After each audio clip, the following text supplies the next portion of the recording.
Episode 25, Carmine Galante, the Cigar. He was the cigar-chomping mob boss who thought he could take on the commission itself.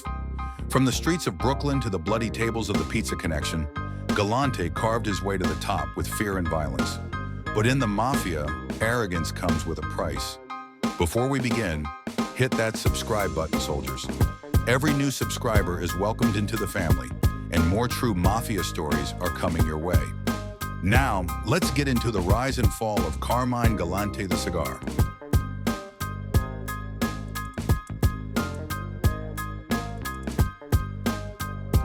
Early life and reputation.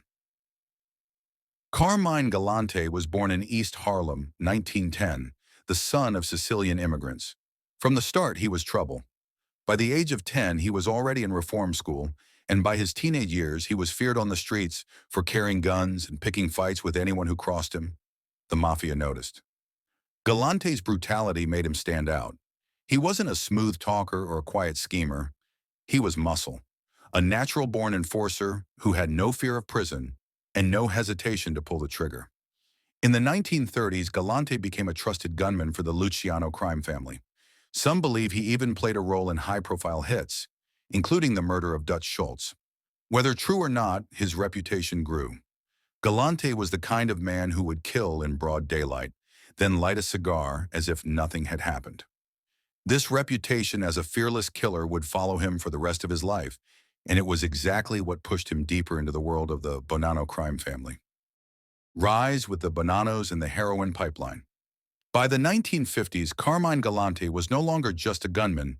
He was becoming a power inside the Bonanno family.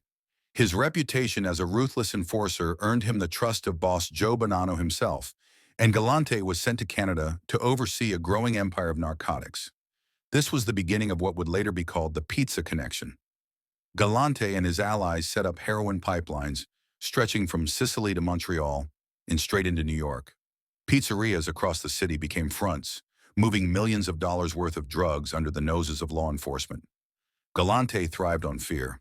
Associates said he could walk into a room and silence it with a single look. He rarely spoke, but when he did, it was in blunt commands. To his men, he was both terrifying and magnetic, the kind of boss who would kill a man at breakfast and still expect loyalty by lunch. But Galante's rise wasn't just about money and drugs. He wanted more. With Joe Bonanno forced into exile after the commission cracked down on his ambitions, Galante saw himself as the natural successor. He believed the Bonanno family, and maybe even all of New York, should answer to him. And that hunger for absolute power would be the seed of his downfall. With Joe Bonanno gone, Galante moved in like a storm. By the mid-1970s, he was acting boss of the Bonanno family, and he ruled with an iron fist. Galante didn't just want to run the family, he wanted to dominate the entire mafia commission. To him, the Bonannos weren't just one of the 5 families. They were the future, and he believed he was the man to lead them into it. He took control of the drug trade with brutal efficiency. Galante wanted every pipeline of heroin to run through him. If someone got in the way, they didn't last long. Associates whispered that he was making millions every week, and he kept most of it for himself. But what truly set him apart was his arrogance. Galante didn't respect the other bosses. He mocked them behind closed doors, called them weak, and refused to share profits. He even began talking openly about making himself the supreme boss of New York. That kind of talk was dangerous. In the mafia, you can be feared, you can be respected, but the moment you're seen as greedy and uncontrollable, the knives start to sharpen.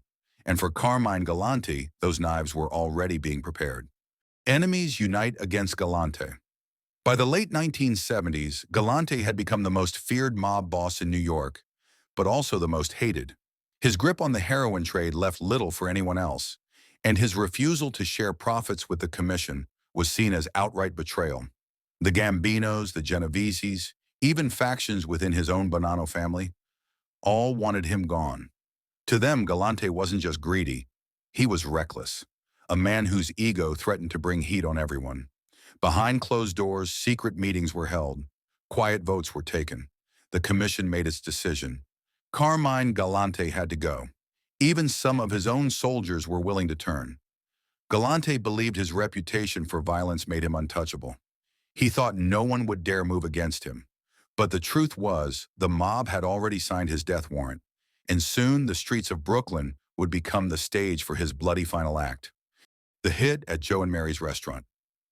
On July 12, 1979, Carmine Galante sat down for lunch at Joe and Mary's Italian-American restaurant in Bushwick, Brooklyn. It was a warm summer afternoon, and Galante was relaxed. Cigar in his mouth, pasta and wine on the table, and two loyal bodyguards by his side. But what Galante didn't know was that his enemies had already set the trap. At around 2 p.m., three masked gunmen stormed through the restaurant's patio. They carried shotguns and pistols, moving fast and without hesitation. Galante barely had time to react before the first blast hit him. Bullets tore through the scene. Galante collapsed back in his chair, the cigar still clenched between his teeth. His bodyguards, men he trusted with his life, didn't lift a finger. Instead, they slipped away unharmed, revealing the truth. They had been part of the betrayal all along. Within seconds, it was over. Carmine Galante, the man who thought he could defy the commission, was left slumped in his chair, dead at 69 years old. His trademark cigar frozen in place, a grim symbol of his arrogance and his end. Aftermath and who ordered the hit. The murder of Carmine Galante sent shockwaves through New York, but to the Mafia Commission, it was business as usual. The message was clear. No boss was bigger than the commission, and Galante, with his arrogance and greed, had crossed a line that could never be forgiven. Many believe the order came directly from the commission itself, a rare united decision. The Gambino family, the Genovese family, and even Bonanno insiders all agreed Galante had to go. His own bodyguards walking away unharmed made it obvious. They weren't caught off guard, they were in on it. The betrayal came from inside his circle, proof that even the most feared mobster couldn't escape the rules of La Cosa Nostra. With Galante gone, the Bonanno family was thrown into chaos. Factions fought for power, and the family would spiral into instability for years to come. But for the other families, Galante's death was a reminder. The Mafia punished ambition when it grew too bold. Legacy of Carmine Galante. Carmine Galante's legacy is one of fear and arrogance. To his men, he was the ultimate enforcer, a boss who ruled through intimidation, a man who could silence a room just by walking in. He built fortunes through heroin, controlled international pipelines, enforced his way into the history books with nothing but violence and ambition. But Galante's story also serves as a warning. In the Mafia, greed and ego are fatal flaws. Galante believed he was untouchable, that his cigar-chomping image and ruthless reputation made him invincible. In the end, it made him a target. His death became one of the most iconic mob hits in American history. The image of Galante slumped in his chair, cigar still between his teeth, remains burned into the memory of organized crime. It symbolized everything about him: power, arrogance, and the brutal reality of life inside La Cosa Nostra. Even today, Galante is remembered as the boss who wanted it all, but lost it all in a single afternoon. The pizza connection and wider impact. Galante's death didn't kill the heroin trade he helped build. In fact, the pizza connection only grew stronger after he was gone. Throughout the late 1970s and into the 1980s, Sicilian mobsters and American families continued moving heroin through pizzerias across New York and New Jersey. The network became one of the largest drug operations in mafia history, flooding the streets with billions of dollars worth of narcotics. Federal agents would later call it the single most important drug pipeline of its era. And while Galante didn't live to see it, his fingerprints were all over it. He had been the architect, the man who tied together Sicilian suppliers with American distributors. The pizza connection case would eventually lead to massive indictments in the 1980s, bringing down dozens of mobsters across the Atlantic. But in the underworld, the story was remembered differently. To them, the heroin empire was proof of Galante's vision. Brutal, profitable, and years ahead of its time. It showed the commission exactly why he had to be removed. Because if left unchecked, Galante might have become too powerful for anyone to stop. Comparing Galante to other mob bosses, Carmine Galante stood apart from many of the mob bosses of his time. Men like Carlo Gambino, Frank Costello, or even Joe Bonanno relied on diplomacy and alliances as much as violence. They understood that survival in the mafia depended on balance. Power shared, respect given, and profits divided. Galante had no interest in balance. He didn't believe in compromise or quiet deals. To him, fear was enough. If a man feared you, he obeyed you. And Galante thought that was all that mattered. This approach worked for a time. His reputation was terrifying. Associates said he would stare at someone without speaking, and that silence alone was worse than a threat. But unlike Gambino or Luciano, Galante never built trust or loyalty. He ruled by fear, and fear alone. That's why, when the moment came, no one protected him. The men sitting beside him at Joe and Mary's didn't die fighting at his side. They simply stepped away. And that silence, that lack of resistance, said more about Galante's rule than words ever could. In the mafia, respect keeps you alive. Galante had fear, but he never earned respect. And that made his end inevitable. Fallout inside the Bonanno family. Galante's assassination didn't just remove a boss, it left a crater inside the Bonanno family. For years, the Bonannos had been unstable. Joe Bonanno's failed attempt to seize control of the commission back in the 1960s had already scarred the family. His exile created a leadership vacuum, and Galante tried to fill it with brute force. But when he was taken out in 1979, the Bonannos had no clear successor strong enough to hold the family together. The result was chaos. Factions began fighting among themselves. Some remained loyal to the Sicilian wing that Galante had relied on for the heroin trade.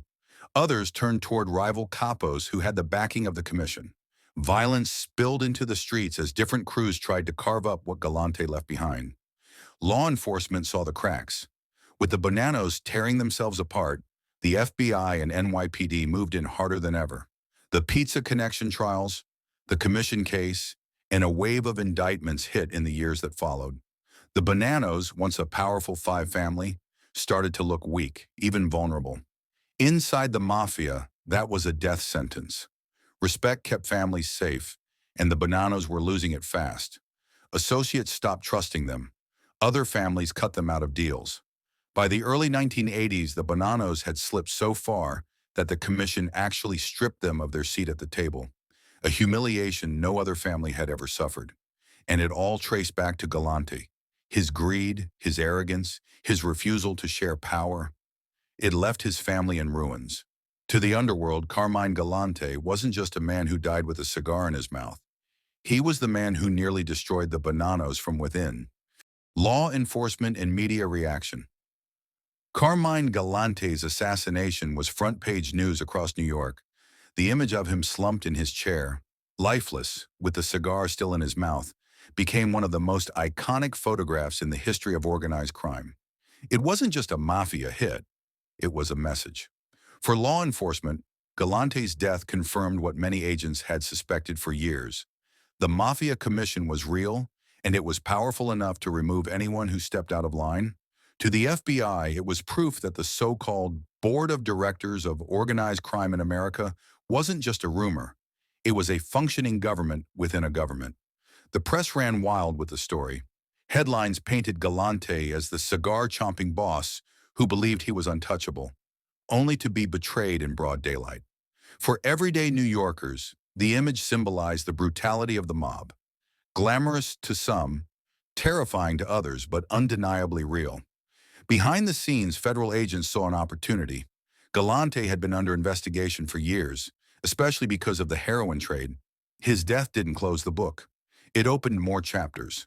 Investigators used his murder to justify more surveillance, more wiretaps, more infiltration into the Bonannos and their Sicilian allies. Agents also studied the betrayal itself. The fact that Galante's bodyguards walked away unharmed told law enforcement everything they needed to know. The mafia had turned on him from the inside. That kind of information gave investigators insight into how fragile alliances in the mob really were. And for the commission, the message sent by Galante's murder was also received by the public. The bosses could kill anyone, anywhere, even one of their own, if the rules of La Cosa Nostra were broken. To law enforcement, it was both a challenge and an invitation. If the mob was willing to police itself this violently, then maybe the government could finally prove its existence and bring it down. How Galante is remembered in pop culture and mafia lore.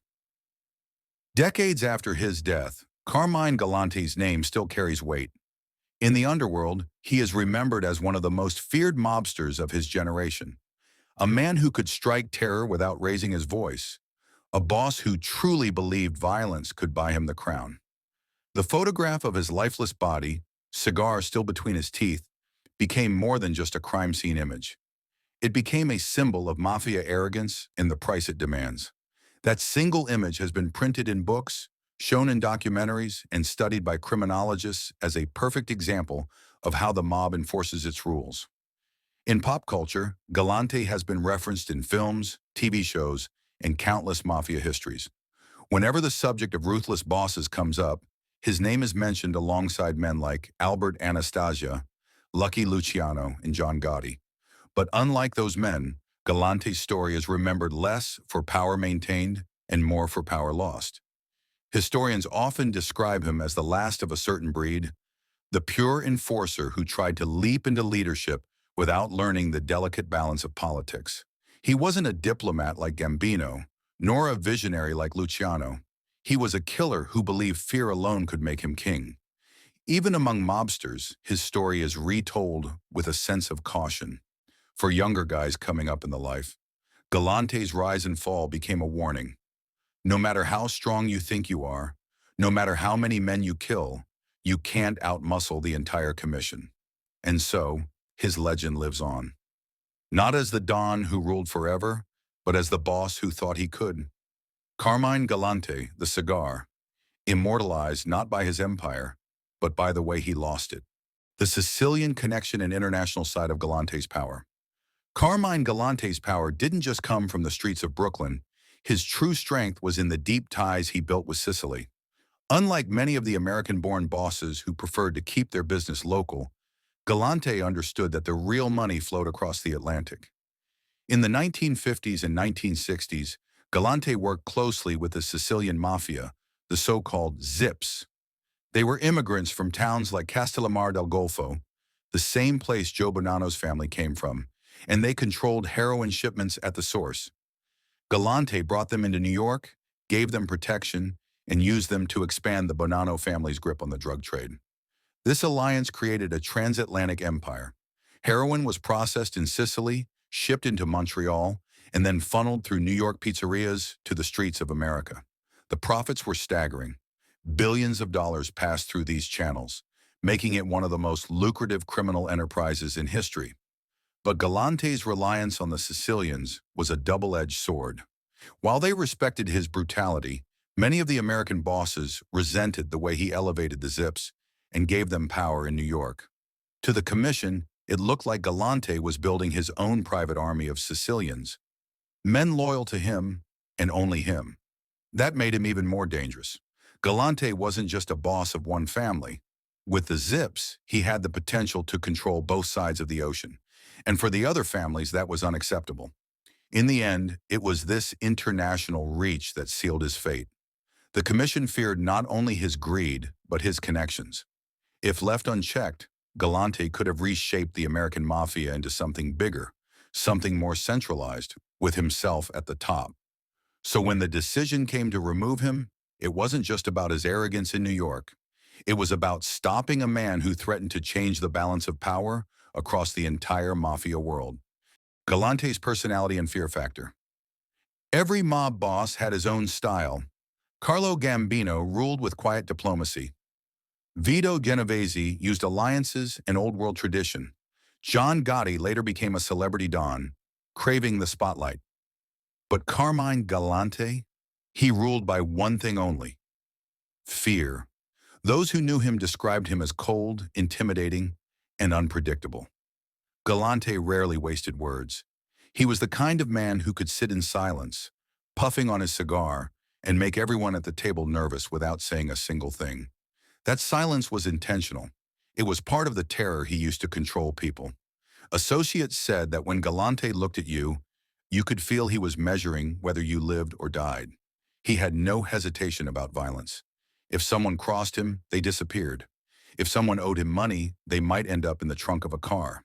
To Galante, brutality wasn't a last resort. It was a business tool. But ruling through fear has limits. Fear makes people obey, but it doesn't make them loyal.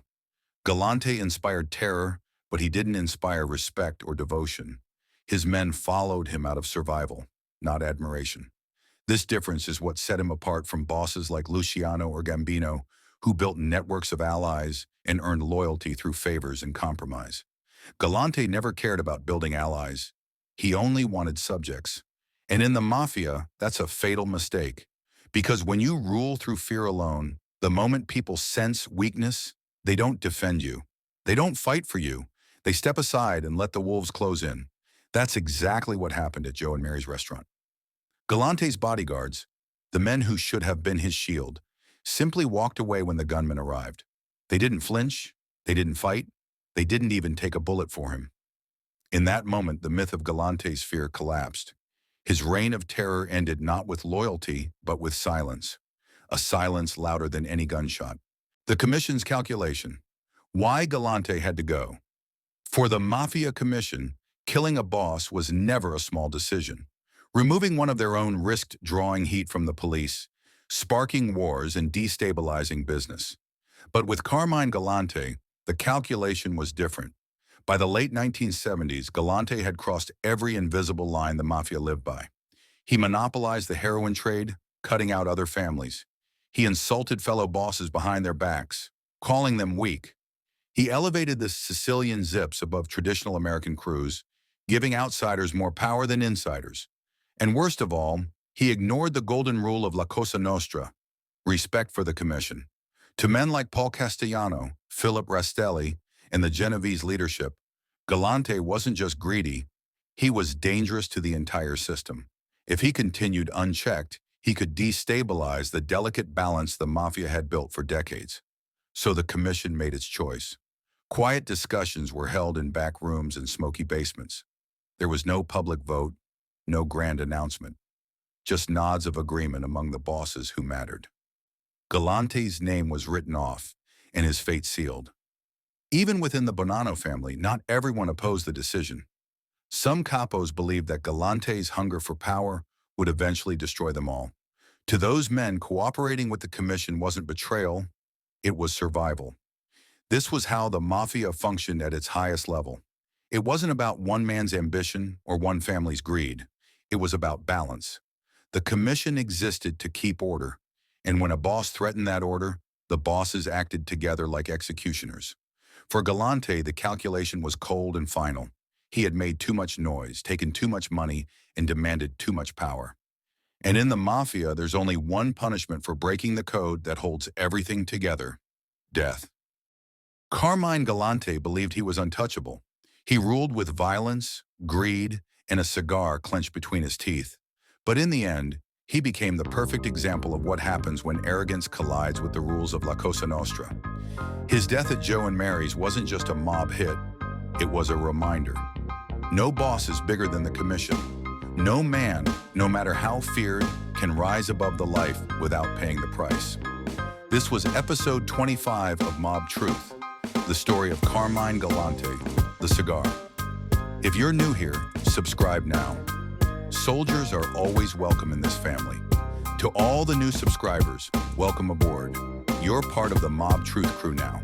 And remember, this video is based on publicly available information and historical reporting. All subjects are considered innocent until proven guilty in a court of law. More Mafia truths are coming.